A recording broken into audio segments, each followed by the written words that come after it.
বন্ধুরা, আজকের পর্বে আমরা দেখব ন্যাশনাল চ্যাম্পিয়নশিপের আগে রাঙার জীবনে বড় ধরনের শোরগোল। অচিরেই দেখা যাবে কিভাবে রাঙা নিজের যোগ্যতা ও সাহস দিয়ে বিপদের মোকাবিলা করে।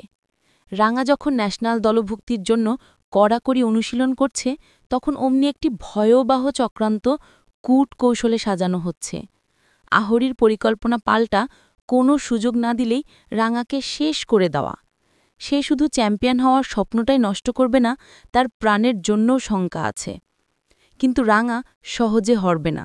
তার ইচ্ছাশক্তি, দক্ষতা আর সময় নেওয়ার সিদ্ধান্তই হবে সবচেয়ে বড় অস্ত্র। পরের দিন হচ্ছে প্রতিযোগিতার দিন। গ্রাউন্ডে ঢোকার আগে বহির্বিশ্বের পরিকল্পনার কাজ করে। আহুরির ভাড়া করা কয়েকজন গুন্ডা আচমকা আক্রমণ চালায়। কিন্তু রাঙা যে শুধু প্রতিভাবান তা নয়, সেই শক্তিও আছে। আক্রমণকারীদের রুখা দিয়ে সে সাবলীলভাবে তীরধনুককে ব্যবহার করে তাদের থামিয়ে দেয়। সেই লড়াইয়ে রাঙার মনোবল, কায়দা ও নিখুঁত লক্ষ্যগুলো স্পষ্টভাবে বেরিয়ে আসে। ঠিক তখনই সারপ্রাইজিং টুইস্ট।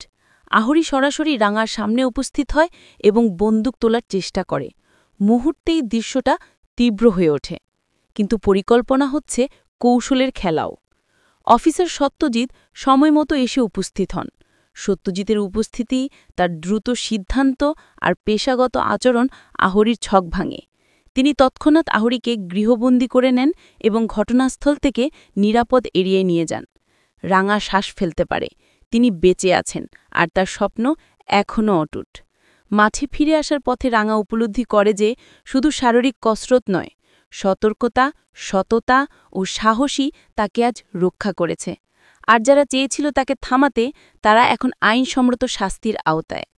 তো বন্ধুরা, তোমাদের কি মনে হয়, আহুরি কি একাই এমন কষ্টকর পরিকল্পনা করেছিল, নাকি এর পেছনে আর কেউ আছে? কমেন্টে বলো তুমি রাঙার কোন চালে সবচেয়ে বেশি মুগ্ধ। যদি তোমার মতামত থাকলে এখনই কমেন্ট করো। লাইক ও সাবস্ক্রাইব করা ভুলবে না। আরও আপডেট পেতে বেল আইকন অন করো। কমেন্ট করে জানাতে ভুলো না।